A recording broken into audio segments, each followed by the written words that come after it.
Hello and welcome. With the Taliban now firmly ensconced in power in Kabul, what does the presence of a radical Islamic outfit in India's neighborhood mean for Muslims in India, especially in the context of the Taliban being inspired by the Deobandi school of thought?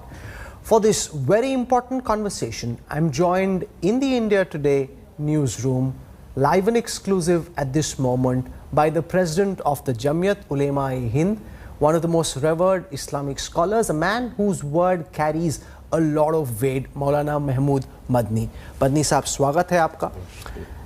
We've been trying very hard over many weeks to set up this conversation, so I'm glad that you could finally take out time to join us here in the Mediaplex. Thank you.